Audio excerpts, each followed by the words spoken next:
My self Shubhkaran, सहायक आचार्य EFM, राजकीय महाविद्यालय झुंझुनू।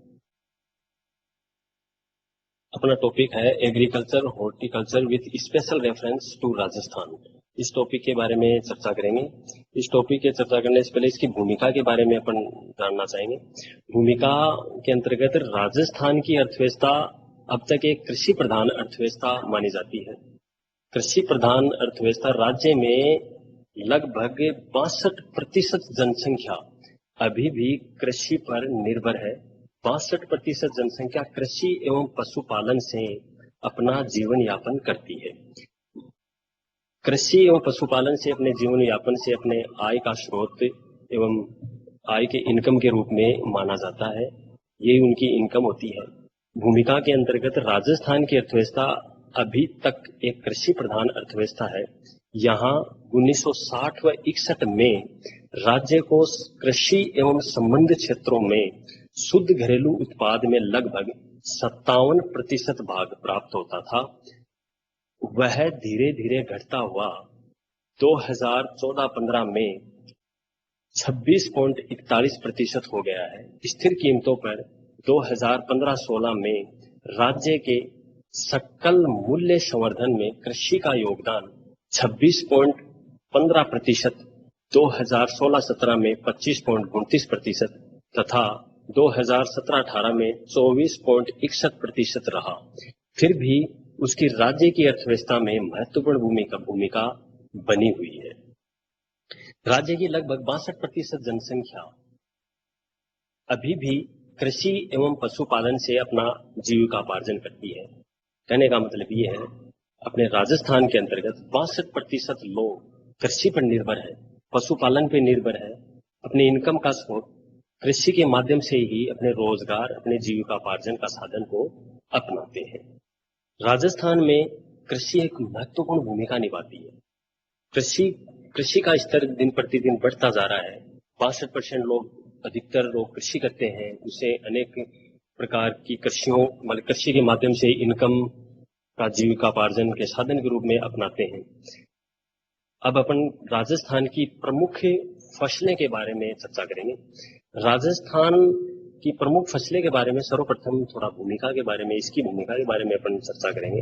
राजस्थान एक कृषि प्रधान राज्य है। यहाँ 62% जनसंख्या कृषि एवं पशुपालन से जीवन यापन करती है, किंतु वर्षा की कमी एवं अनिश्चितता के कारण अकाल सूखा की विपत्तियां सामान्य बनी हुई है। राजस्थान में एक मुख्य कारण यही है, अकाल, बाढ़, अनिश्चितता, सूखा। इसकी वजह से अपना राजस्थान सूखे अकाल की चपेट के आने से कृषि करने में अपने बड़ी समस्याएं उत्पन्न होती है। राजस्थान में जलवायु की उष्णता, सिंचाई की अपर्याप्तता, वर्षा की कमी, मिट्टी की बनावट में भिन्नता के कारण कई प्रकार की फसलें बोई जाती है। ये राजस्थान की प्रमुख विशेषता है कि जलवायु, उसकी सिंचाई, वर्षा की कमी, मिट्टी की बनावट से उसकी भिन्नता के कारण कौन कौन सी फसलें बोई जाती हैं, इसके बारे में अपन आगे चर्चा करेंगे। यहाँ एक और मुख्य रूप से मोटा अनाज है, ज्वार है, बाजरा है, मक्का है, चना है, दालें हैं, तिलहन पैदा होता है। राजस्थान में मुख्य तौर पर अनाज भी है, मोटा अनाज है, ज्वार है, बाजरा है, मक्का है, चना, दालें, तिलहन की पैदावार होती है। यहाँ सिंचित क्षेत्रों में, जो सिंचित क्षेत्र हैं, वहाँ गेहूं, चावल एवं कपास आदि की फसलें भी बोई जाती हैं। गेहूं, चावल, कपास की फसलें मुख्य रूप से कम होती हैं। मुख्य रूप से राजस्थान में सबसे ज्यादा मक्का, बाजरा, चना, दालें, तिलहन आदि पैदावार होती है। और सिंचित क्षेत्रों में गेहूं, चावल और कपास आदि की फसलें बोई जाती हैं। राजस्थान में प्रमुख कृषि फसलें निम्न प्रकार हैं, उनके बारे में अपन चर्चा करेंगे। राजस्थान के अंदर अनेक प्रकार की फसलें हैं, जिसके माध्यम से अपन जानना चाहेंगे। मुख्य रूप से नंबर 1 फसलें खाद्यान्न फसलें, जो खाद्यान्न फसलें के रूप में अपन अपने जीविकापार्जन के लिए, अपने भोजन के लिए प्रयोग में लेते हैं। गेहूं है, ज्वार है, बाजरा है, चना है, मक्का है और विभिन्न प्रकार की दालें भी खाद्यान्न फसलें के अंतर्गत आती हैं। ये राजस्थान में मुख्य रूप से पैदावार होती हैं। गेहूं सबसे ज्यादा होता है, बहुत ज्यादा गेहूं की मात्रा होती है, गेहूं का पैदावार बहुत ज्यादा होता है, ज्वार है, बाजरा गेहूं है, मक्का है, चना है और विभिन्न प्रकार की दालें भी इसमें सम्मिलित है। दूसरी फसलें आती हैं अपनी व्यापारिक फसलें। व्यापारिक फसलें में कपास है, गन्ना है, तंबाकू है, तिलहन है। कपास, गन्ना, तंबाकू, तिलहन भी व्यापारिक फसलें हैं जो राजस्थान में मुख्य रूप से बोई जाती हैं। इस प्रकार से दो प्रकार की फसलें मैंने आपको बताई, खाद्यान्न फसलें और व्यापारिक फसलें मुख्य रूप से पैदावार का एक स्रोत माना जाता है। ये दो प्रकार की फसलों के बारे में अपने यहाँ पर चर्चा की। ये दोनों फसलें एक महत्वपूर्ण भूमिका निभाती हैं और अपन सबसे ज्यादा अगर उत्पादन की तेजी की अगर अपन चर्चा करें तो गेहूं, राजस्थान में गेहूं का उत्पादन तेजी से बढ़ रहा है। गेहूं का उत्पादन यहाँ 1950-51 में वार्षिक उत्पादन 6.8 लाख टन था। अब वह बढ़कर 2012-13 में 107.7 लाख टन हुआ और 2014-15 में गेहूं उत्पादन में उच्च स्थान प्राप्त करने के लिए प्रशस्ति पत्र व 2 करोड़ रुपयों का पुरस्कार भी दिया गया है। अर्थात कहने का मतलब ये है, राजस्थान में तेजी से उत्पादन के रूप में गेहूं एक मुख्य स्रोत माना जाता है, मुख्य पैदावार फसल है, जो कि दिन प्रतिदिन इसके टनों में उत्पादन में वृद्धि होती जा रही है। सर्वप्रथम मैंने बताया 1950-51 में वार्षिक उत्पादन 6.8 लाख टन, इसका बढ़ के 2012-13 में 107 लाख टन और 2014-15 में गेहूं का उत्पादन उच्च स्थान प्राप्त करने के लिए प्रशस्ति पत्र और 2 करोड़ का पुरस्कार भी दिया गया है। कहने का मतलब यह है अपन गेहूं का उत्पादन राजस्थान में सबसे ज्यादा होता है, तेजी से होता है, कहने का मतलब बहुत तेजी से होता है। अब अपन बात करेंगे राजस्थान में जो कृषि है, जो कृषि की जो पॉलिसी अपनाई जाती है, जो कृषि नीति है राजस्थान में, कृषि नीति भारत सरकार ने 28 जुलाई 2000 को राष्ट्रीय कृषि नीति की घोषणा की गई। इसका मुख्य उद्देश्य 2015 तक 4% वार्षिक दर से कृषि करना था। कहने का मतलब है कि अपना इसका मेन ऑब्जेक्टिव 2005 तक भी 4% वार्षिक दर से कृषि का उत्पादन करना था। कृषि नीति मैंने बताया घोषणा इसकी कब की गई? 28 जुलाई 2000 को राष्ट्रीय कृषि नीति की घोषणा की गई, भारत सरकार ने की गई और इसका उद्देश्य 2005 तक 4% तक वार्षिक दर से वृद्धि करना था। अब इसकी मुख्य विशेषताओं के बारे में अपन चर्चा करेंगे। कृषि नीति की मुख्य विशेषताएं के बारे में अपन चर्चा करेंगे कि कृषि नीति अपनाने से, कृषि नीति का मेन उद्देश्य ये है कि कृषि नीति जब अपनाई जाती है तो मुख्य रूप से ये है मतलब कृषि उत्पादन में निरंतर वृद्धि करना। राजस्थान राज्य की अलग कृषि नीति नहीं है, अतः भारत सरकार द्वारा घोषित राष्ट्रीय कृषि नीति 2000 के अनुसार ही कृषि उत्पादन को बढ़ावा दिया जाता है। अभी मैंने आपको बताया भारत सरकार ने 28 जुलाई 2000 को राष्ट्रीय कृषि नीति घोषणा की गई। इसका उद्देश्य 2005 तक के 4% दर से कृषि का विकास करना था और कृषि के क्षेत्र में विकास की यह दर संरचनात्मक, संस्थागत, कृषिगत एवं करों के क्षेत्रों में एक साथ सुधार लाकर प्राप्त की जाएगी। मतलब एक साथ सुधार लाकर के प्राप्त की जाएगी। यह बहुप्रतीक्षित कृषि नीति की घोषणा तत्कालीन केंद्रीय कृषि मंत्री श्री नीतीश कुमार द्वारा की गई। तत्कालीन जो केंद्रीय मंत्री श्री नीतीश कुमार ने इसकी घोषणा की गई। अभी राष्ट्रीय कृषि नीति के उद्देश्य के बारे में अपन अभी बताया, राष्ट्रीय कृषि नीति के उद्देश्य के बारे में चर्चा करेंगे बाद में, पहले इसकी विशेषता के बारे में जानेंगे। इसका मेन उद्देश्य मैंने आपको 2005 तक 4% वार्षिक दर से वृद्धि करना था। अब इसकी विशेषताओं में मुख्य रूप से राष्ट्रीय कृषि नीति 2000 है, जो इसकी मुख्य विशेषताएं निम्नलिखित विशेषताएं निम्न प्रकार से है। नंबर 1 विशेषता है कृषि उत्पादन में 4% से अधिक वृद्धि। मतलब कृषि उत्पादन में अपना मेन इसकी विशेषता में 4% तक अधिक वृद्धि की होगी।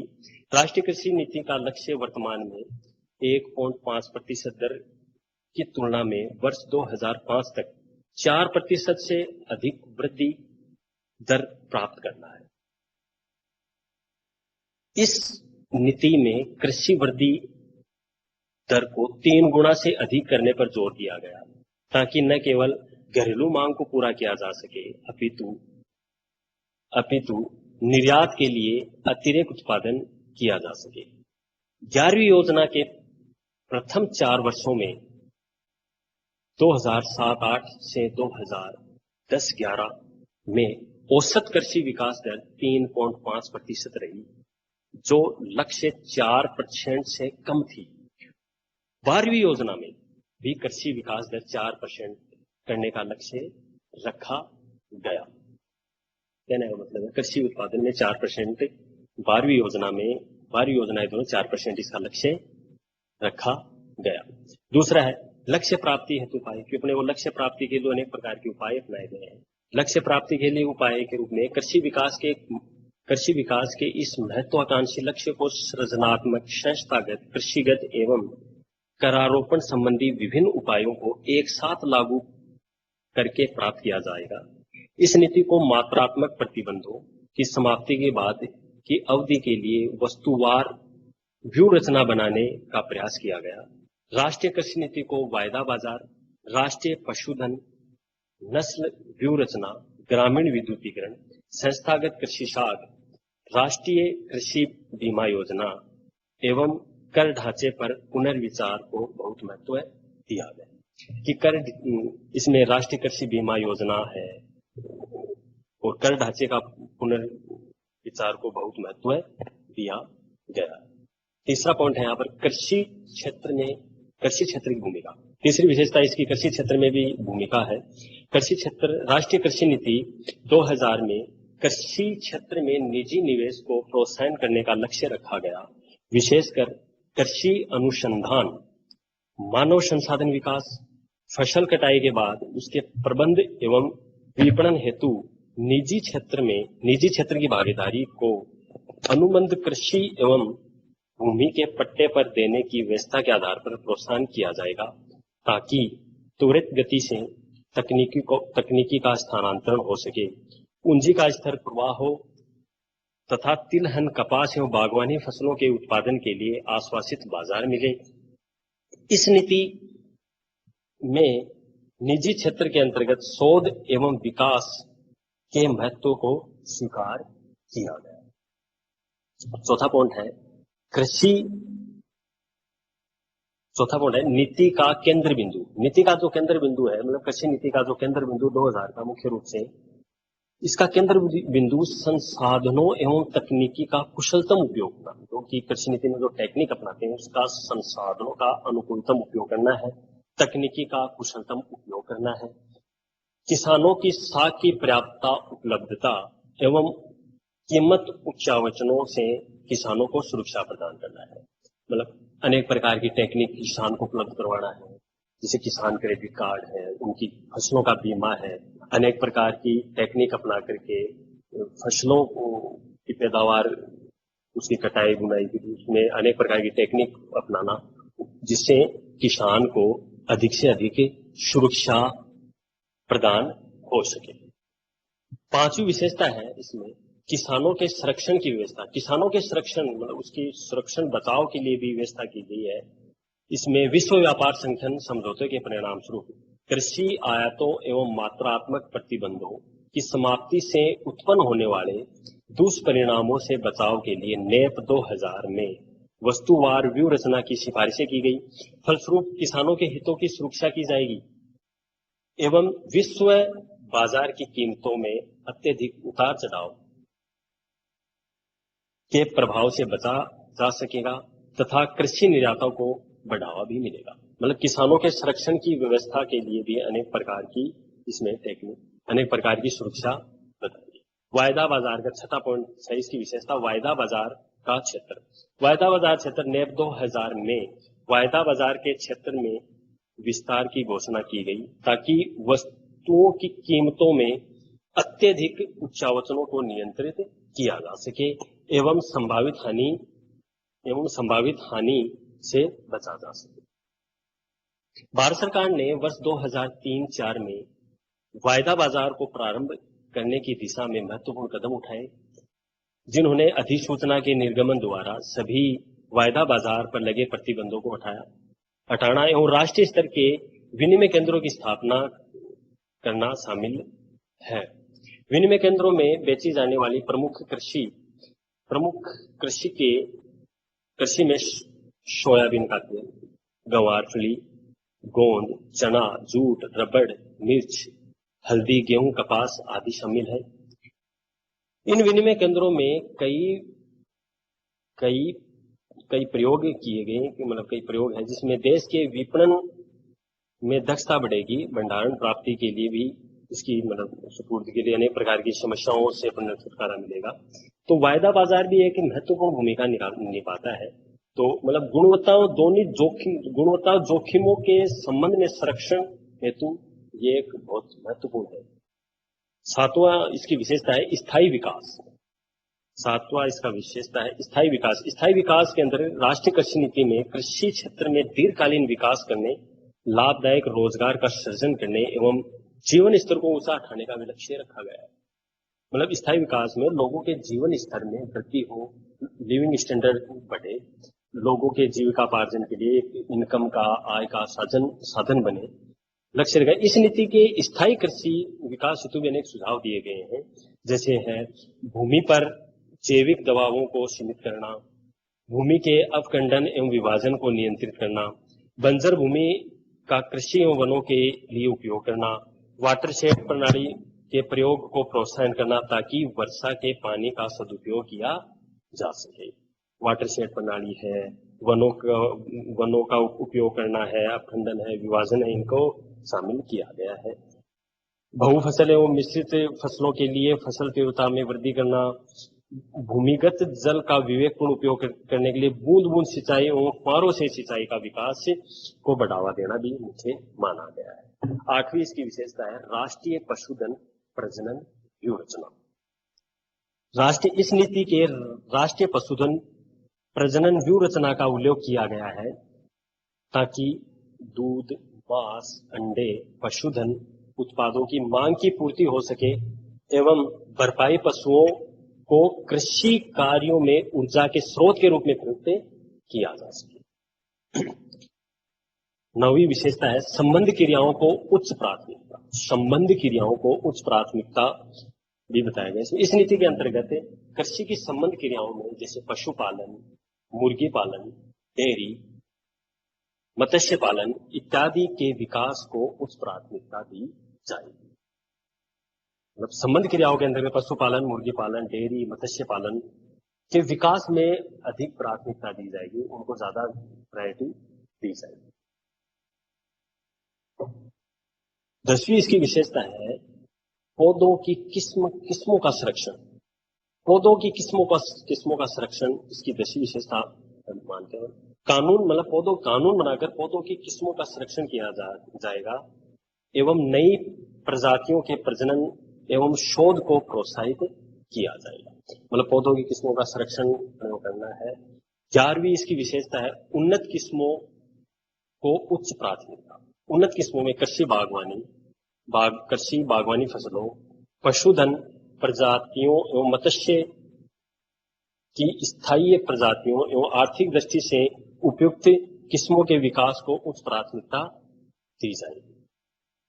उच्च किस्मों की प्राथमिकताओं में पशुधन को, बागवानी है, कृषि है, इनको ज्यादा आर्थिक दृष्टि से उच्च प्राथमिकता अपने रूप में दी जाएगी। ये इसकी विशेषताओं में माना गया। 12वीं है घरेलू बाजार का उदारीकरण। घरेलू बाजार का उदारीकरण के बारे में नई कृषि नीति की घोषणा की गई है। घरेलू कृषि बाजार में उदारीकरण लाया जाएगा। वह समस्त नियंत्रण एवं नियमन जो कृषि विकास एवं कृषकों की आय वृद्धि में बाधक बने हुए हैं समाप्त किए जाएंगे ताकि सुनिश्चित किया जा सके कि किसान अपनी मेहनत एवं निवेश का उचित प्रतिफल प्राप्त कर सके। 13वीं इसकी विशेषता है वस्तुओं का स्वतंत्र आवागमन। मतलब वस्तुओं का स्वतंत्र आवागमन जो कि भारत के अंदर जो प्रतिबंध वस्तुएं हैं उसको समाप्त किया जाए, उसमें लगे प्रतिबंध को समाप्त किया जाए। इस राष्ट्रीय कृषि नीति 2000 का यह प्रयास होगा कि कृषि वस्तुओं के संपूर्ण भारत में आवागमन पर लगे प्रतिबंध उत्तरोत्तर समाप्त किए जाएं, तभी अपने वस्तुओं का आवागमन रहेगा। 14वीं इसकी विशेषता है कर ढांचा, कर टैक्स स्ट्रक्चर।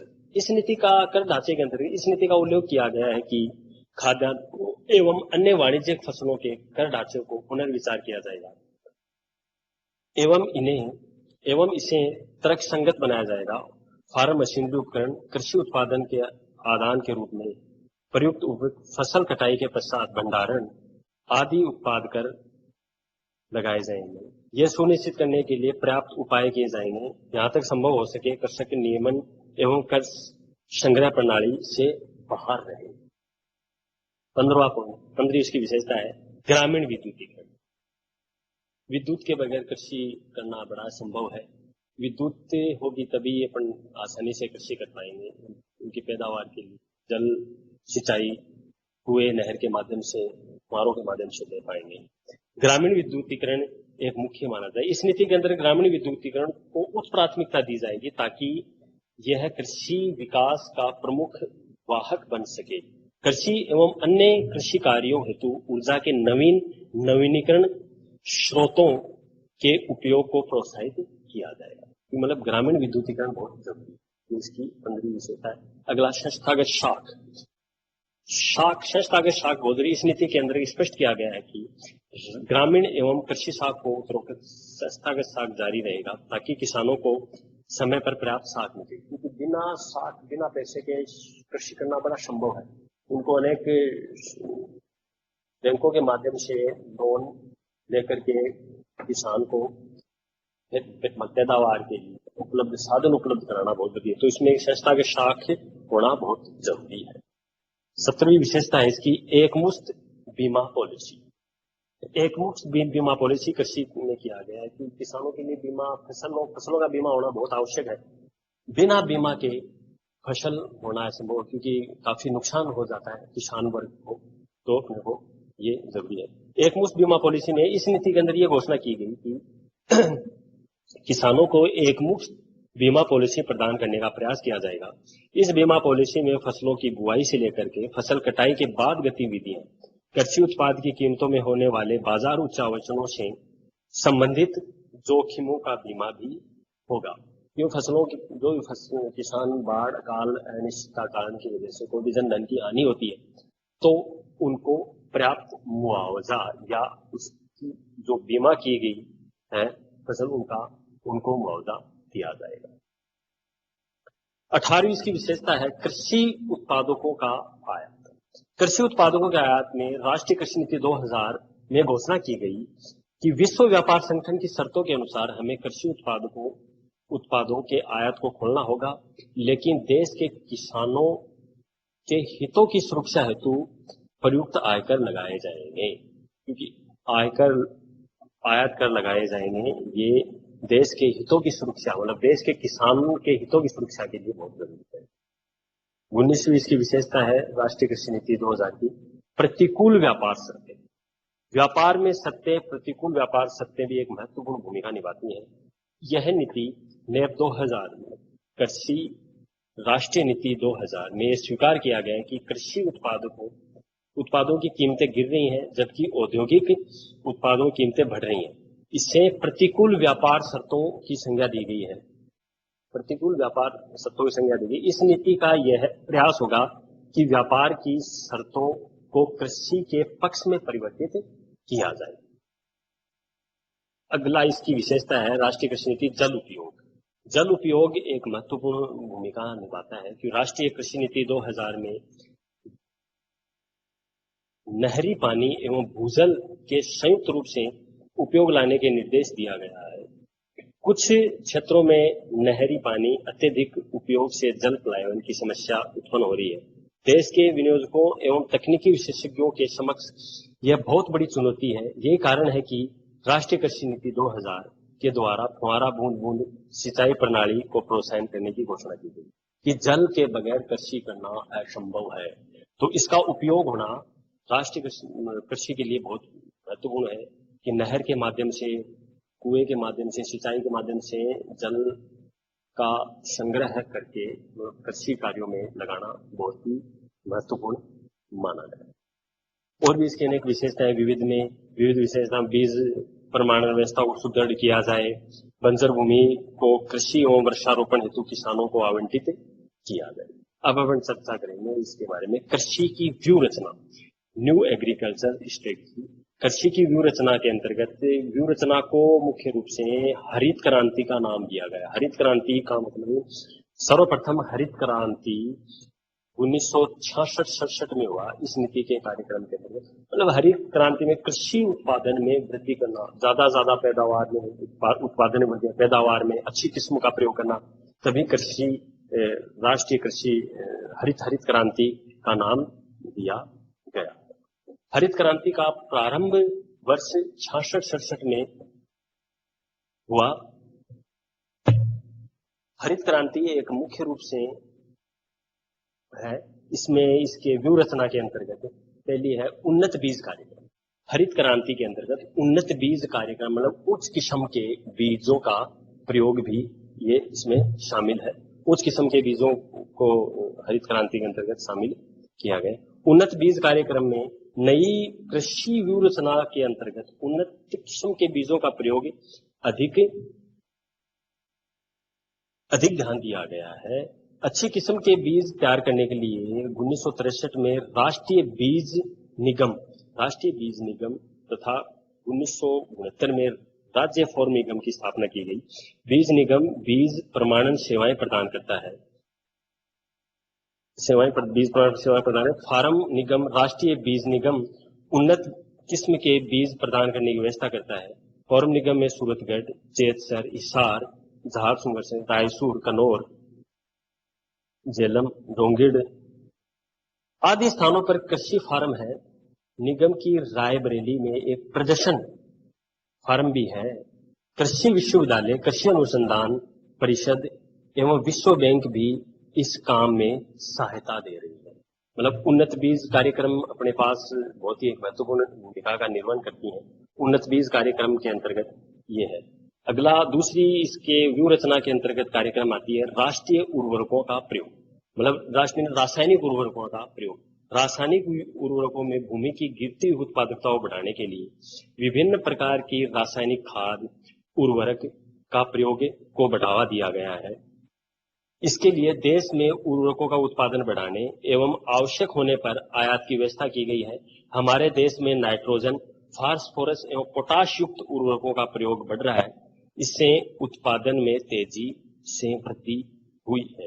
रासायनिक उर्वरकों का प्रयोग भी ये कार्यक्रम के अंतर्गत आता है। अगला है बहुफसल कार्यक्रम। बहुफसल कार्यक्रम 1967-68 में प्रारंभ किया गया था। इसका मुख्य उद्देश्य सिंचित क्षेत्रों में प्रतिवर्ष 2 या 3 फसलें पैदा करना।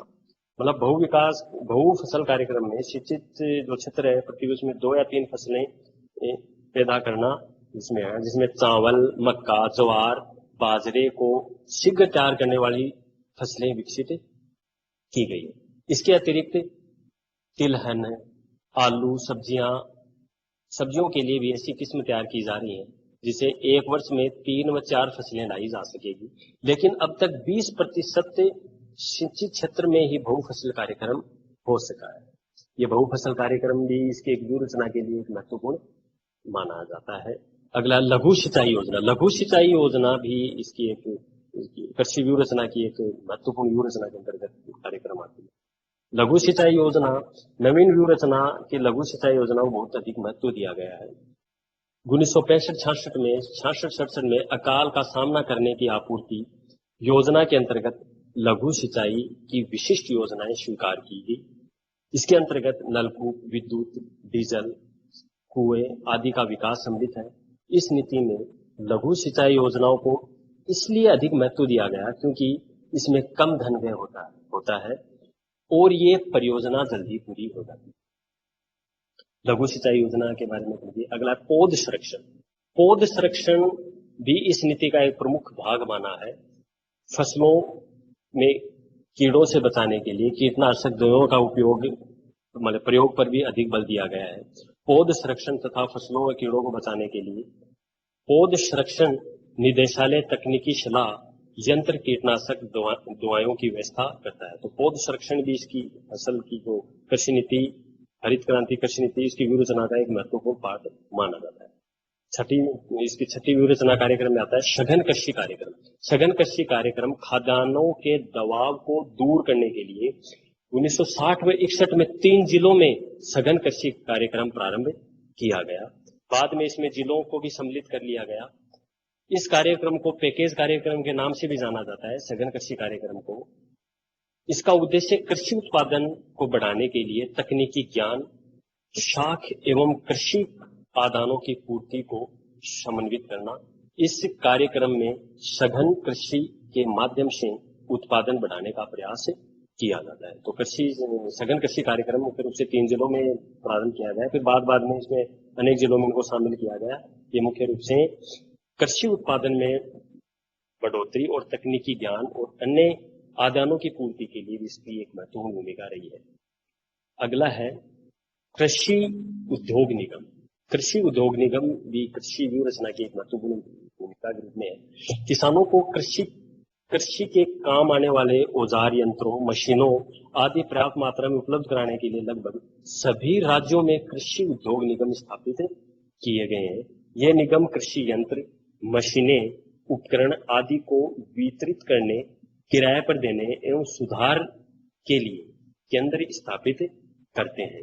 ये निगम अपने केंद्रों के माध्यम से किराया क्रय पद्धति के आधार पर किसानों को ट्रैक्टर, पंप सेट आदि उपलब्ध करवाते हैं। तो मतलब कृषि उद्योग निगम मुख्य रूप से कृषि उत्पादन में वृद्धि करने के लिए अनेक प्रकार के तकनीक किसानों को उपलब्ध करवाते हैं, जिससे पैदावार में, कृषि विकास में किसी प्रकार की कोई कमी न रहे।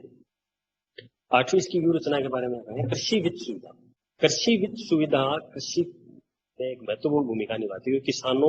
किसान अधिकतर महाजनों से लोन लेकर के, ऋण लेकर के काफी चंगुल में फंस जाते हैं, तो भारी ब्याज उनको चुकाना पड़ता है। तो उससे बचने के लिए कृषि वित्त सुविधाएं उपलब्ध करते हैं। वाणिज्य बैंकों का सहारा लिया जाता है।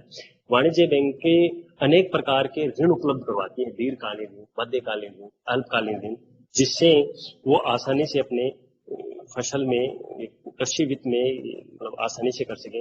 मुख्य रूप से भूमि विकास बैंक किसानों को दीर्घकालीन ऋण देते हैं, जिसमें स्टेट बैंक ऑफ इंडिया है, व्यापारिक बैंक है, सहकारी साख समितियां हैं, ग्रामीण बैंक है, सरकारी एजेंसियां हैं जो अल्पकालीन ऋण प्रदान करती हैं। मुख्य रूप से कृषि वित्त सुविधाओं में एक बहुत बड़ा बैंक है जो रिजर्व बैंक ऑफ इंडिया ने इसकी स्थापना की गई थी, नाबार्ड की। नाबार्ड 1982 में इसकी स्थापना की गई, जो कि कृषि एवं ग्रामीण विकास के लिए ऋण उपलब्ध, मतलब दीर्घकालीन ऋण उपलब्ध करवाता है। ये नाबार्ड की भी कृषि वित्त सुविधा में एक महत्वपूर्ण भूमिका का निर्वहन करता है। इसकी व्यूह रचना में इसकी एक बहुत ही महत्वपूर्ण सहयोग होता है। 9वीं इसकी व्यूह रचना के बारे में अपन चर्चा करेंगे। कृषि सेवा केंद्रों की स्थापना। कृषि सेवा केंद्रों की स्थापना में कृषकों को तकनीकी ज्ञान उपलब्ध कराना, कृषि सेवा केंद्रों की स्थापना की गई। इन केंद्रों में शिक्षित, बेरोजगार, तकनीकी व्यक्तियों द्वारा कृषि समुदायों को आवश्यक तकनीकी जानकारी और सुविधाएं दी जाती हैं। इन केंद्रों में कृषि यंत्रों का उपयोग संबंधी सैद्धांतिक एवं व्यवहारिक प्रशिक्षण भी दिया जाता है। 10वीं इसकी व्यूह रचना के अंतर्गत प्रोग्राम में उन्नत किस्म के बीजों का प्रयोग, क्योंकि फसल का उत्पादन करने के लिए, उनको बढ़ावा देने के लिए उन्नत किस्म का अगर अपन प्रयोग लेंगे तो पैदावार अच्छी होगी, अच्छी फसल होगी। तो नई व्यूह रचना में शीघ्र उत्पादन बढ़ाने के लिए उन्नत किस्म के बीजों को विशेष ध्यान दिया जाना चाहिए, जो कि सन 1960 में मक्का, ज्वार, बाजरे, संकर किस्म की तैयार की गई। जो 1963 में संकर बीजों को बड़े पैमाने से प्रयोग में लाया गया। मक्का, बाजार, ज्वार आदि की किस्म के गेहूं की बुआई शुरू की गई। उन्नत बीजों के उत्पादन के लिए राष्ट्रीय बीज निगम एवं राज्यों के राज्य बीज प्रमाणन संस्थाओं की स्थापना की गई, जिसे उन्नत किस्म के बीज उपलब्ध हो सके, उच्च पैदावार या उत्पादन में बढ़ावा के लिए इनकी भूमिका हो सके। अगला कृषि विपणन। 11वीं इसकी व्यूह रचना कार्यक्रम में कृषि विपणन, एग्रीकल्चर मार्केटिंग। कृषि विपणन भी एक महत्वपूर्ण व्यूह रचना के अंदर भूमिका निभाता है, क्योंकि किसानों को उचित मूल्य उपलब्ध करवाता है। कृषि विकास के लिए कृषि उपज के उचित प्रमाणन की व्यवस्था अति आवश्यक है। यदि किसान को अपनी उपज का उचित मूल्य मिलता है तो उसे अधिक उत्पादन के लिए प्रोत्साहन मिलेगा। यदि वर्ष भर मेहनत करने के बाद भी उत्पादन का उचित मूल्य न मिले और सारा लाभ मध्यस्थ हड़प जाए, तो इससे किसान उत्पादन के प्रति हतोत्साहित होना पड़ेगा। कृषि विपणन के लिए सरकार ने अनेक प्रयास किए गए, जैसे नियंत्रित मंडियों की स्थापना, वस्तुओं का प्रमाणीकरण एवं श्रेणीकरण करना, सहकारी विपणन समितियों का विकास आदि। विपणन की सहकारी व्यवस्थाओं के अंतर्गत राष्ट्रीय स्तर पर राष्ट्रीय कृषि सहकारी विपणन संघ तथा राज्य स्तर पर शीर्ष विपणन संघ स्थापित किए गए। जिला एवं ग्रामीण स्तर पर सहकारी विपणन समितियां स्थापित की गई, जो कि कृषि विपणन में इनकी एक महत्वपूर्ण भूमिका होती है। 12वीं इसकी व्यूह रचना में है भूमि सुधार कार्यक्रम। भूमि सुधार कार्यक्रम के अंतर्गत भी महत्वपूर्ण भूमिका है। भूमि सुधार कार्यक्रम को लागू करने का पूरा ध्यान दिया जा रहा है। सभी राज्यों में कृषि ग्रोथ को अधिकतम सीमा निर्धारित की जा चुकी है, जो कि 20 सूत्री आर्थिक कार्यक्रम के अंतर्गत भूमि सुधार कार्यक्रमों को शीघ्रता से लागू करने की व्यवस्था की गई है, किंतु अभी भी वांछित सफलता इसमें नहीं मिली है। 13वीं इसकी व्यूह के अंतर्गत आता है भू संरक्षण। भू संरक्षण मतलब भूमि का संरक्षण होना बहुत जरूरी है। उसके अंतर्गत भूमि को सुरक्षित रखने के कार्यक्रम चालू किए गए हैं, जो राजस्थान, गुजरात, मध्य प्रदेश, उत्तर प्रदेश आदि अनेक राज्यों में कृषि योग्य भूमि को हवा, पानी के कटाव से बचाने की व्यवस्था की गई है।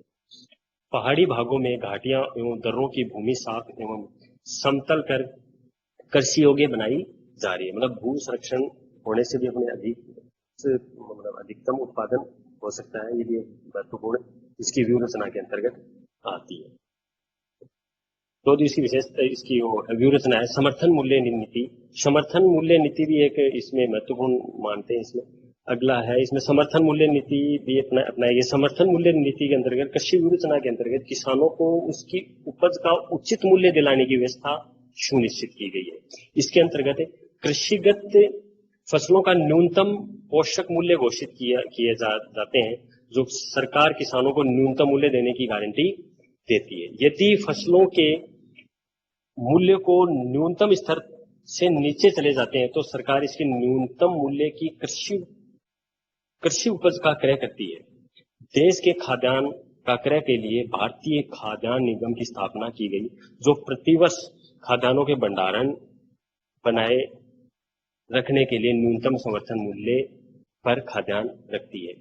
अक्षय गोदाम राजस्थान के अंतर्गत भी बहुत है, जो कि भंडारण व्यवस्था के लिए इनकी एक महत्वपूर्ण भूमिका रहती है। 15वीं इसकी व्यूह रचना के अंदर इस कार्यक्रम में आता है कमजोर वर्गों के लिए विशिष्ट परियोजनाएं। जो कमजोर किसान वर्ग है, जो गरीब किसान है, उनको भी एक सहायता उपलब्ध करवाती है। ये लघु कृषक विकास एजेंसी के माध्यम से किसानों को सहायता देती है। छोटे किसान, सीमांत कृषकों एवं कृषि श्रमिकों की सहायता के लिए लघु कृषक विकास एजेंसी SFDA तथा सीमांत कृषक कृषि श्रमिक विकास एजेंसी एवं एकीकृत सूखा भूमि विकास आदि परियोजनाएं चलाई गई है। अगला है 16वीं इसकी व्यूह रचना के अंतर्गत सूक्ष्म खेती। कृषि उत्पादन बढ़ाने के लिए सूक्ष्म खेती विकसित की गई है। जिस क्षेत्रों में सिंचाई सुविधाएं उपलब्ध नहीं है, वहां सूक्ष्म खेती द्वारा उत्पादन बढ़ाने पर बल दिया गया है। ऐसी किस्में विकसित की जा रही है जिसके लिए कम से कम पानी की आवश्यकता पड़ती है। ये भी एक बहुत बड़ी है व्यूह रचना के अंतर्गत। अगली है फसल बीमा योजना। फसल बीमा योजना भी किसानों के लिए एक बहुत ही महत्वपूर्ण कारगर सिद्ध हुई है। अनावश्यक जनधन की हानि और अनावश्यक बाढ़, अकाल वर्षा की कमी होने से किसान वर्ग को जनधन की हानि हो जाती है, तो फसलों का बीमा से सरकार उनको मुआवजा उपलब्ध करवाती है, उनको अनेक प्रकार की सुविधाएं उपलब्ध करवाती है। कृषकों को आर्थिक एवं सुरक्षा प्रदान करने के उद्देश्य से फसल बीमा योजना प्रारंभ की गई। इसके अंतर्गत बीमा युक्त खेतों में किसी भी कारण से हानि होने पर बीमा कंपनी द्वारा भुगतान की व्यवस्था है। इससे किसान आर्थिक रूप से अधिक सुरक्षा अनुभव करने लगा है। ये भी बहुत अच्छा है फसल बीमा योजना, जो कि किसान वर्ग के लिए बहुत कारगर सिद्ध हुई है। 18वीं इसकी व्यूह रचना के अंतर्गत गैर कृषि उद्योगों का विकास। गैर कृषि उद्योगों का विकास भी कृषि पर जनसंख्या के भार को कम करने के लिए खाली समय में कृषकों को रोजगार उपलब्ध करवाने एवं गांवों से शहरों की ओर पलायन को रोकने के लिए गैर कृषि उद्योगों के विकास पर भी बल दिया जा रहा है, जैसे पशुपालन, मुर्गी पालन, सुअर पालन, डेयरी फार्मिंग, वन विभाग, लघु कुटीर उद्योग आदि सम्मिलित है, जिससे लोग शहरों की ओर पलायन नहीं हो, उस लोगों को खाली समय में रोजगार उपलब्ध मिल सके। तो ये अनेक प्रकार के लघु उद्योग, कुटीर उद्योग, वन विभाग, पशुपालन, सुअर पालन, मुर्गी पालन के द्वारा भी अपना जीवन यापन आसानी से कर सकते हैं। 19 की योजना के अंतर्गत कार्यक्रम में आता है 19वीं के अंतर्गत राष्ट्रीय खाद्य सुरक्षा मिशन। राष्ट्रीय खाद्य सुरक्षा मिशन भी एक महत्वपूर्ण है। इसकी कृषि मंत्रालय के कृषि एवं सहकारिता विभाग ने केंद्र सरकार द्वारा प्रायोजित स्कीम राष्ट्रीय खाद्य सुरक्षा मिशन की स्थापना की गई। इसका लक्ष्य 11वीं योजना की समाप्ति मार्च 2012 तक धान, गेहूं, दालों के उत्पादन में क्रमशः 10.82 मिलियन टन की वृद्धि करना था। खाद्यान्नों में वृद्धि, मिट्टी की उर्वरता को उत्पादकता में पुनः स्थापित करना, किसानों को आत्मविश्वास और रोजगार उपलब्ध कराना। 11वीं पंचवर्षीय योजना में मुख्य रूप से 4,882.5 करोड़ रुपए निर्धारित किए गए। ये कार्यक्रम 17 राज्यों तथा 312 जिलों में क्रियान्वित किया जा रहा है। राजस्थान में राष्ट्रीय खाद्य सुरक्षा मिशन में 2016-17 में 323.6 करोड़ का प्रावधान किया गया तथा दिसंबर 2016 तक 39.19 करोड़ रुपए व्यय किए गए हैं। ये भी एक खाद्य सुरक्षा मिशन के लिए बहुत बड़ा कार्यक्रम, राजस्थान के लिए किसान वर्ग को बहुत फायदेमंद है। 20वीं की व्यू रचना के अंतर्गत कार्यक्रम है राष्ट्रीय कृषि विकास योजना। राष्ट्रीय कृषि विकास योजना राष्ट्रीय परिषद की 53वीं बैठक में राज्यों को अपनी योजनाओं के कृषि एवं निवेश के हिस्सों में वृद्धि करने के लिए प्रोत्साहित हेतु एक कार्यक्रम शुरू करने का निर्णय किया गया। अतः केंद्र सरकार के 11वीं योजना के लिए 25,000 करोड़ रुपए के आवंटन के साथ 16 अगस्त 2007 को राष्ट्रीय कृषि विकास योजना की स्वीकृति प्रदान की गई। इस योजना के लक्ष्य कृषि संबंध के विकास को सुनिश्चित करके 4% वार्षिक वृद्धि दर करने का इसमें प्रयास किया गया। इस योजना के अंतर्गत इसके अंतर्गत सहायता उपलब्ध करवाना, बजट राशि आवंटित करवाना। तो मुख्य रूप से कृषि विकास कार्यक्रम योजना के अंतर्गत केंद्रीय सहायता के रूप में 11वीं योजना की अवधि में 25,000 करोड़ का परिव्यय निर्धारित किया गया, जो कि 12वीं योजना के अंतर्गत 63,246 करोड़ रुपए की रूपरेखा तैयार की गई। वर्ष 2013-14 के अंतर्गत इस योजना को लागू करने के लिए 9,554 करोड़ रुपए आवंटित किए गए। 2015-16 के दौरान इस स्कीम के कार्यान्वयन हेतु आवंटित प्रस्ताव 18,000 करोड़ रुपए 2016-17 में राजस्थान के राष्ट्रीय कृषि विकास के लिए 650 करोड़ रुपए का प्रावधान किया गया। इस योजना का मुख्य उद्देश्य निम्न है कि कृषि एवं संबंधित क्षेत्रों में सार्वजनिक निवेश में वृद्धि के राज्यों के प्रोत्साहन करना, कृषि एवं संबंधित क्षेत्रों के कार्यक्रमों की योजनाएं बनाने के लिए क्रियान्वित राज्यों को लोकशीलता एवं स्वायत्तता प्रदान करना, कृषि जलवायु दशाओं, तकनीकी, प्राकृतिक साधनों की उपलब्धता पर आधारित जिला एवं राज्य स्तरीय योजनाओं का सुनिश्चित करना, स्थानीय आवश्यकताओं, फसलों, प्राथमिकताओं को अच्छी तरह से सुनिश्चित करना, कृषकों को अधिकतम पर्याय मिल सके। एकीकृत बागवानी विकास कार्यक्रम। एकीकृत बागवानी विकास कार्यक्रम भी इसमें एक महत्वपूर्ण भूमिका निर्वहन करता है। कृषि व्यू रचना के अंतर्गत 2014-15 में एकीकृत बागवानी विकास कार्यक्रम शुरू किया गया। इसमें बागवानी की सभी वर्तमान स्कीमों को एक ही मिशन के तहत लाया गया। गुणवत्तापूर्ण रोपण सामग्री का उत्पादन एवं वितरण, सुरक्षित कृषि के जरिए उत्पादकता सुधार के उपाय, सूक्ष्म सिंचाई का उपयोग, एकीकृत कटाई प्रबंधक और विपणन हेतु सृजन के साथ साथ एकीकृत कीट रोग प्रबंधक एवं एकीकृत पोषक तत्व प्रबंधक अपनाने पर ध्यान केंद्रित किया गया। ये इसकी व्यू रचना के बारे में अपन अध्ययन किया है। इसकी व्यू रचना में 20 पॉइंटों के बारे में बताया गया मैंने, क्योंकि व्यू रचना के अंतर्गत हरित क्रांति का नाम दिया गया, जिसमें उन्नत बीज कार्यक्रम है, रासायनिक उर्वरकों का प्रयोग है, बहुफसल कार्यक्रम है, लघु सिंचाई योजना कार्यक्रम है, पौध संरक्षण कार्यक्रम है, सघन कृषि कार्यक्रम है, कृषि उद्योग निगम कार्यक्रम है, वित्त सुविधाएं उपलब्ध है, कृषि सेवा केंद्रों की स्थापना है, उन्नत किस्म बीजों का प्रयोग है, कृषि विपणन है, भूमि सुधार कार्यक्रम, भू संरक्षण है, समर्थन मूल्य नीति है, कमजोर वर्गों के लिए विशिष्ट योजनाएं लागू करना, सूक्ष्म खेती फसल बीमा योजना, गैर कृषि उद्योगों के विकास, राष्ट्रीय खाद्य सुरक्षा मिशन, राष्ट्रीय कृषि विकास योजना, एकीकृत बागवानी विकास कार्यक्रम योजना के बारे में अपन विस्तृत रूप से अध्ययन किया गया है। इसमें विस्तृत रूप से अपने अध्ययन किया। अब अपन अध्ययन करेंगे राजस्थान में कृषि एवं बागवानी या वानिकी का क्या महत्व है। राजस्थान में मैंने अभी आपको बताया 62% जनसंख्या कृषि पर निर्भर है, जो कि अपने रोजगार एवं एक आय का आधार मानती है। तो सर्वप्रथम इसके महत्व में ये तो हुआ कि रोजगार और उनके आय का एक स्रोत के रूप में माना जाता है। राजस्थान मतलब अभी भी एक कृषि प्रधान राज्य है और कृषि यहाँ की अधिकांश जनसंख्या रोजगार एवं आय का आधार है। कृषि का उसकी अर्थव्यवस्था में विभिन्न तथ्यों के माध्यम से इसके महत्व के बारे में अपन चर्चा करेंगे। तो पहला तो इसमें यह है कि मुख्य रूप से रोजगार उपलब्ध होना और एक आय का एक आधार। तो इसके महत्व राजस्थान में कृषि एवं बागवानी के महत्व में नंबर 1 है। राज्य के शुद्ध घरेलू उत्पाद का प्रमुख स्रोत। राज्य के शुद्ध घरेलू उत्पाद का प्रमुख स्रोत के अंतर्गत है। कृषि से राज्य की घरेलू आय का बहुत बड़ा भाग प्राप्त होता है। यहाँ 1960-61 में कृषि और संबंध क्षेत्रों में राज्य की सकल घरेलू आय का 57.3% भाग मिलता था। वह 2013-14 में घटकर 28.24% हो गया। 2014-15 में 26.41% और 2015-16 में 26.15% और 2016-17 में 25.29% और 2017-18 में 24.61% रहा। फिर भी कुल उत्पादन में उसका महत्वपूर्ण भाग बना हुआ है। तो मतलब राज्य की शुद्ध घरेलू उत्पाद का एक प्रमुख स्रोत माना जाता है किसमें, राजस्थान की कृषि और बागवानी के महत्व के अंतर्गत पॉइंट के अनुसार। एक राज्य की 62% जनसंख्या जीविकापार्जन का आधार कृषि है, कि कृषि पर राज्य की कुल जनसंख्या का बहुत बड़ा भाग आश्रित है, क्योंकि उसके आय का आधार कृषि माना जाता है। इसमें है। तीसरा है रोजगार का आधार। इसका मुख्य एक है रोजगार।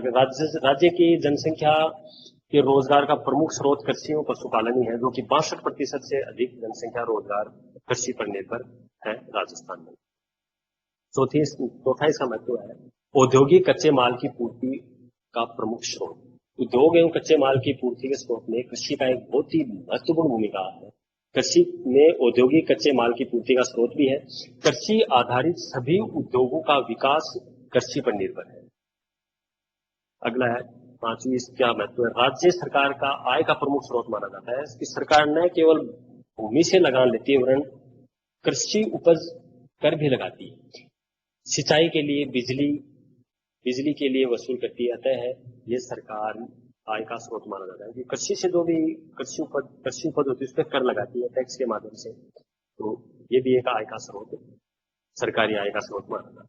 अगला खाद्यान्न की पूर्ति है, वो आत्मनिर्भरता भी। राजस्थान में कृषि से ही खाद्यान्नों की पूर्ति होती है और आम जनता आत्मनिर्भर खाद्यान्न के माध्यम से है।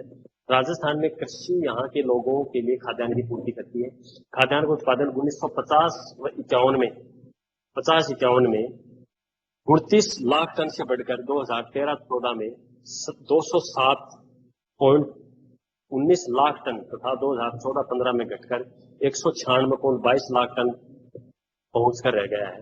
2015-16 में यह घटकर 182.98 लाख टन तथा 2016-17 में 231 लाख टन तथा 17-18 में 225.82 लाख टन होने का अनुमान है। अतः राज्य आत्मनिर्भर ही नहीं है, अन्य राज्यों के निर्यातक भी है। 7वीं इसकी विशेषता है राजस्थान में कृषि की भूमिका है। वानिकी का क्या महत्व के अंतर्गत परिवहन, व्यापार एवं संचार महत्व। परिवहन संचार कृषि में एक महत्वपूर्ण भूमिका निभाते हैं, क्योंकि संचार के बगैर, परिवहन के बगैर कृषि करना बड़ा असंभव है।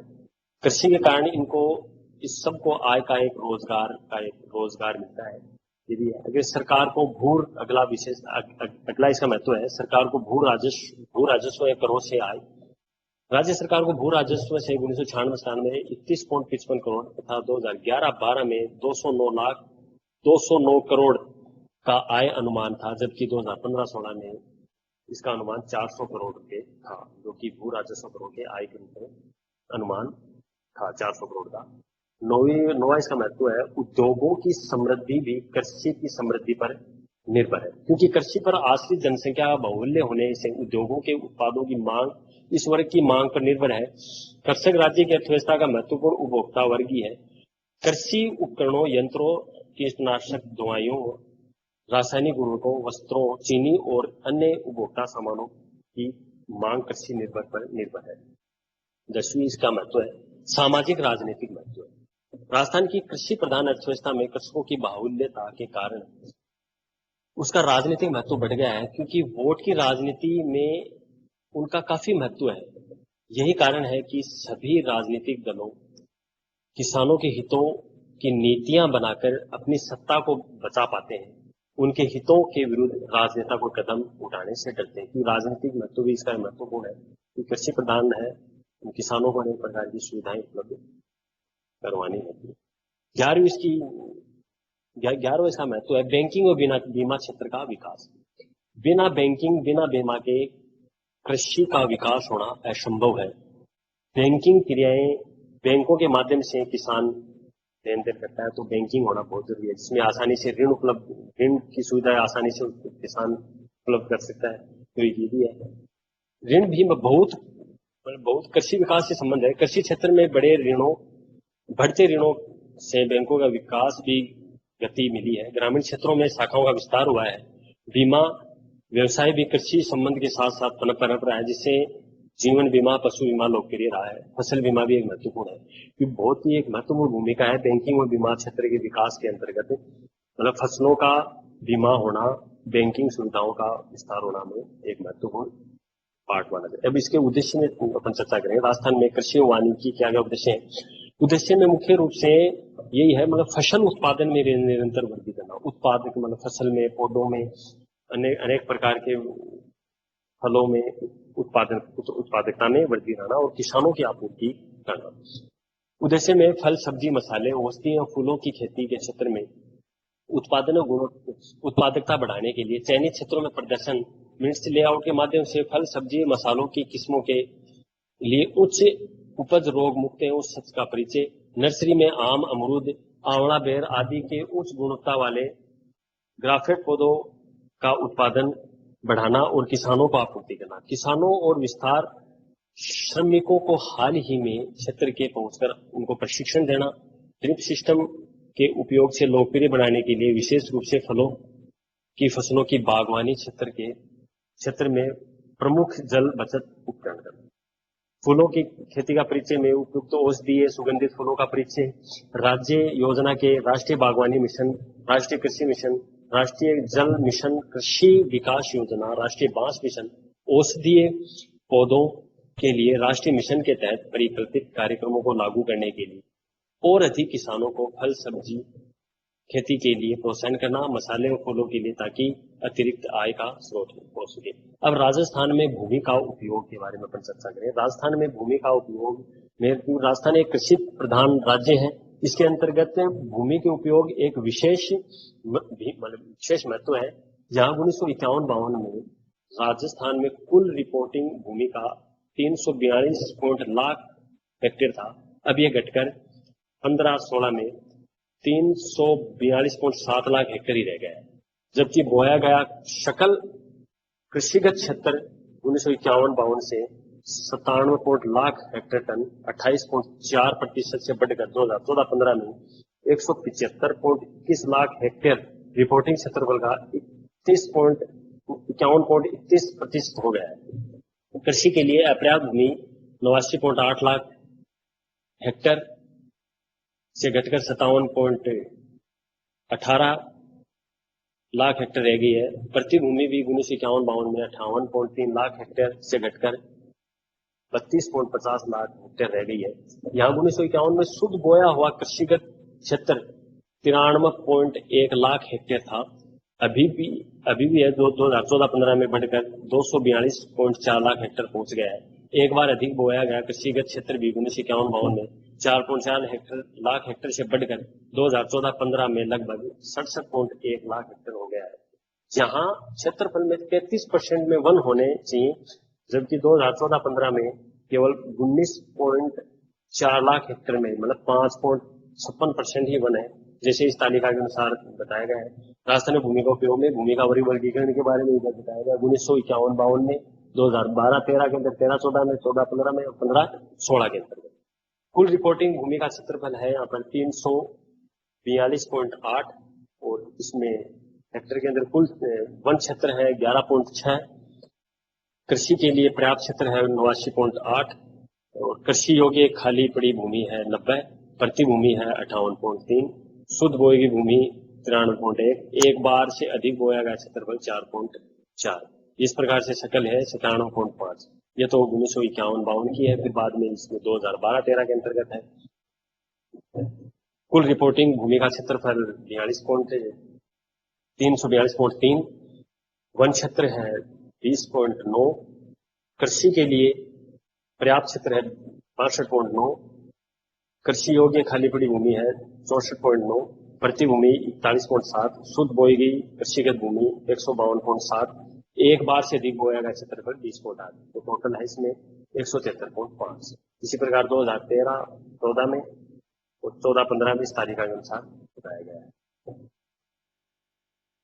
फिर 2013-14 के अंतर्गत कुल रिपोर्टिंग भूमि का क्षेत्रफल 342.7 है, वन क्षेत्र है 27.5 और कृषि के लिए पर्याप्त क्षेत्र है 42.7, कृषि योग्य खाली पड़ी भूमि है 58.7 और प्रति भूमि है 41.7। शुद्ध बोई की कृषिगत भूमि है इसके अंतर्गत 2013-14 में 239.5, एक बार से अधिक बोया गया क्षेत्रफल है 64.7, तो सकल कृषि क्षेत्र में इसमें 304.2 है। इसमें 2014-15 के अंतर्गत लाख हेक्टेयर में भूमि का वर्गीकरण में कुल रिपोर्टिंग भूमि का क्षेत्रफल 342.7 और वन क्षेत्र है इसमें 27.5, जो कि गत वर्ष की तुलना में दोनों बराबर है। कृषि के लिए पर्याप्त क्षेत्र 42.7 है, इसमें 42.7 2013-14 के दौरान तुलना में दोनों बराबर है। जो कृषि योग्य खाली पड़ी भूमि है 58.7 और 57.2, कुछ प्रतिशत बढ़ गई है। तो आगे 2015-16 के अंतर्गत भी तुलना करके इसमें बताया गया, ये भी लगभग इसकी तुलना में ये घटी है। कुल भूमि का क्षेत्रफल इसमें 57.52 और कृषि के लिए पर्याप्त क्षेत्र भी में इस प्रकार से है, प्रति भूमि भी 180, तो इसकी तुलना में ये फिर 2015-16 में ये घटी। अब उपयोग तालिका से अपने ये स्पष्ट है कि पिछले वर्षों में राजस्थान के भूमि उपयोग में काफी परिवर्तन आए हैं। शुद्ध बोया गया क्षेत्रफल तथा एक बार से अधिक बोए गए क्षेत्र में सकल वृद्धि में कभी दुगुना से अधिक हो गया है। कृषि के लिए पर्याप्त क्षेत्र खाली पड़ी भूमि हो गई, प्रति भूमि से निरंतर कमी हो रही है। इसी कारण सकल बोया गया क्षेत्र में 93 लाख हेक्टेयर टन से बढ़कर 180.24 लाख हेक्टेयर टन, जो कुल का 52.80 हो गया है। जबकि यहाँ भूमि का जनसंख्या बढ़ते हुए भारत के कारण कुल कृषिगत क्षेत्र में तेजी से बढ़ा है, जबकि कृषि योग्य खाली पड़ी भूमि प्रति भूमि में कमी हुई। यहाँ उल्लेखनीय है कि सिंचाई सुविधाओं का विस्तार है, अच्छी वर्षा के लिए फसल गहनता बढ़ी है, क्योंकि से एक से अधिक बार बोया गया क्षेत्र भी बढ़ता गया। अगला, राजस्थान में कृषि क्षेत्रों का ढांचा जो है, फसलों का ढांचा मैंने आपको पहले इसमें बताया था। राजस्थान में कृषि प्रधान अर्थव्यवस्था होने का खरीफ की, रबी की फसलें, कई प्रकार की फसलें बोने के कारण उपयुक्त निर्णय की समस्याएं आती हैं। यहाँ खाद्यान्न एक और खाद्यान्न की फसलों अनाज, दालें और व्यापारिक फसलों तिलहन, गन्ना, कपास, फल, सब्जियां, मसाले समावेश है। यहाँ दूसरी ओर किसानों के विभिन्न प्रकार की फसलें निर्णय लेने पड़ते हैं, जो कि फसल चक्र प्रति समस्या का सामना करना पड़ता है, क्योंकि रबी की फसल और खरीफ की फसल के बाद में भूमि उर्वरकता लाने के लिए उन्हें अनेक प्रकार की समस्याएं सामने आती है, क्योंकि भूमि को उपजाऊपन बढ़ाने के लिए किसान वर्ग को अनेक समस्याओं का सामना करना पड़ता है। तो फसलों के ढांचे परिवर्तन के कारण मतलब ये है, फसल बार बार बोने से उसकी भूमि की उर्वरकता में की बड़ी समस्याएं सामने आती है।